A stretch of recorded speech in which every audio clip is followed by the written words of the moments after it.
So Jacob set out for Egypt with all his possessions. And when he came to Beersheba, he offered sacrifices to the God of his father, Isaac. During the night God spoke to him in a vision. "Jacob, Jacob," he called. "Here I am," Jacob replied. "I am God, the God of your father," the voice said. "Do not be afraid to go down to Egypt, for there I will make your family into a great nation. I will go with you down to Egypt, and I will bring you back again. You will die in Egypt, but Joseph will be with you to close your eyes." So Jacob left Beersheba, and his sons took him to Egypt. They carried him and their little ones and their wives in the wagons Pharaoh had provided for them. They also took all their livestock and all the personal belongings they had acquired in the land of Canaan. So Jacob and his entire family went to Egypt, sons and grandsons, daughters and granddaughters, all his descendants. These are the names of the descendants of Israel, the sons of Jacob, who went to Egypt. Reuben was Jacob's oldest son. The sons of Reuben were Hanok, Palu, Hezron, and Carmi. The sons of Simeon were Jemuel, Jamin, Ohad, Jachin, Zohar, and Shaul. Shaul's mother was a Canaanite woman. The sons of Levi were Gershon, Kohath, and Merari. The sons of Judah were Onan, Shelah, Perez, and Zerah, though and Onan had died in the land of Canaan. The sons of Perez were Hezron and Hamul. The sons of Issachar were Tola, Puah, Jashub, and Shimron. The sons of Zebulun were Serd, Elon, and Jaleel. These were the sons of Leah and Jacob who were born in Paddan Aram, in addition to their daughter, Dinah. The number of Jacob's descendants, male and female, through Leah was 33. The sons of Gad were Zephon, Haggi, Shuni, Esben, Eri, Arodi, and Areli. The sons of Asher were Imnah, Ishva, Ishvi, and Beriah. Their sister was Serah. Beriah's sons were Heber and Malkiel. These were the sons of Zilpah, the servant given to Leah by her father, Laban. The number of Jacob's descendants through Zilpah was 16. The sons of Jacob's wife Rachel were Joseph and Benjamin.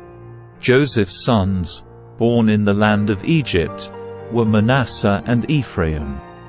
Their mother was Asenath, daughter of Potiphera, the priest of On. Benjamin's sons were Bela, Becher, Ashbel, Gera, Naaman, Ehi, Rosh, Muppim, Huppim, and Ard. These were the sons of Rachel and Jacob. The number of Jacob's descendants through Rachel was 14. The son of Dan was Husham. The sons of Naphtali were Jaziel, Guni, Jezer, and Shillem. These were the sons of Bilhah, the servant given to Rachel by her father, Laban. The number of Jacob's descendants through Bilhah was 7. The total number of Jacob's direct descendants who went with him to Egypt, not counting his sons' wives, was 66. In addition, Joseph had 2 sons who were born in Egypt. So altogether, there were 70 members of Jacob's family in the land of Egypt. As they neared their destination, Jacob sent Judah ahead to meet Joseph and get directions to the region of Goshen. And when they finally arrived there, Joseph prepared his chariot and traveled to Goshen to meet his father, Jacob. When Joseph arrived, he embraced his father and wept, holding him for a long time. Finally, Jacob said to Joseph, "Now I am ready to die, since I have seen your face again and know you are still alive." And Joseph said to his brothers and to his father's entire family, I will go to Pharaoh and tell him, 'My brothers and my father's entire family have come to me from the land of Canaan. These men are shepherds, and they raise livestock. They have brought with them their flocks and herds and everything they own.' Then he said, 'When Pharaoh calls for you and asks you about your occupation, you must tell him, "We, your servants, have raised livestock all our lives, as our ancestors have always done." When you tell him this, he will let you live here in the region of Goshen, for the Egyptians despise shepherds." Then Joseph went to see Pharaoh and told him, "My father and my brothers have arrived from the land of Canaan. They have come with all their flocks and herds and possessions, and they are now in the region of Goshen." Joseph took 5 of his brothers with him and presented them to Pharaoh. And Pharaoh asked the brothers, "What is your occupation?" They replied, "We, your servants, are shepherds, just like our ancestors.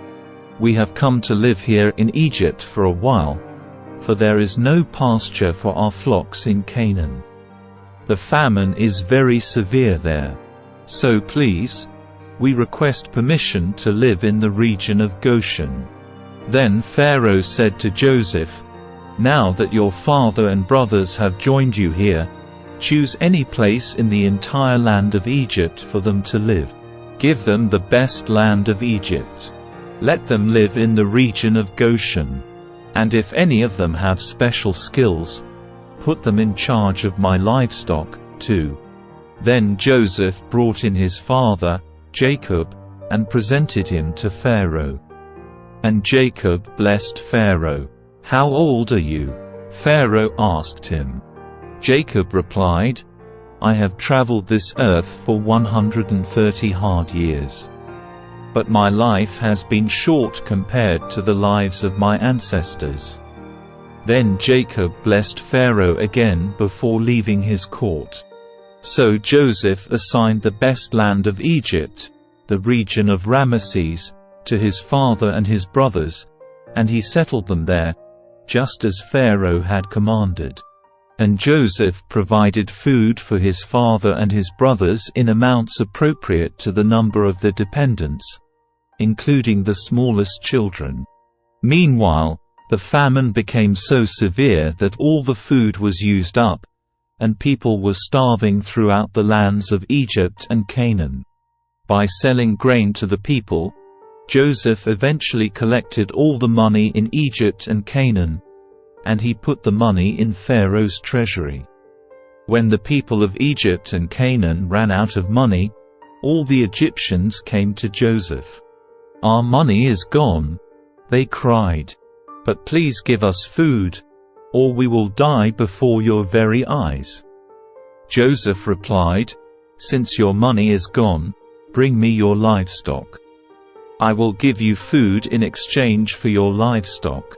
So they brought their livestock to Joseph in exchange for food.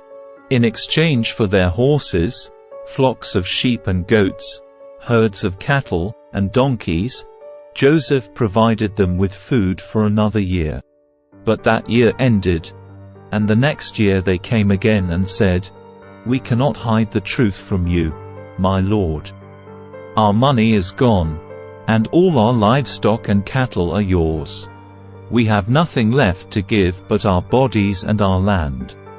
Why should we die before your very eyes?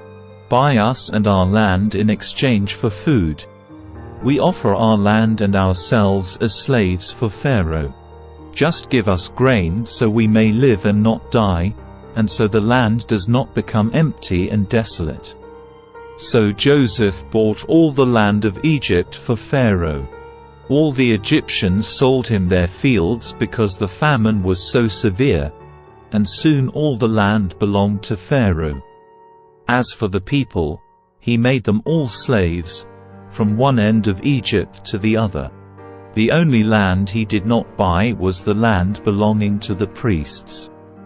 They received an allotment of food directly from Pharaoh, so they didn't need to sell their land. Then Joseph said to the people, "Look, Today I have bought you and your land for Pharaoh. I will provide you with seed so you can plant the fields.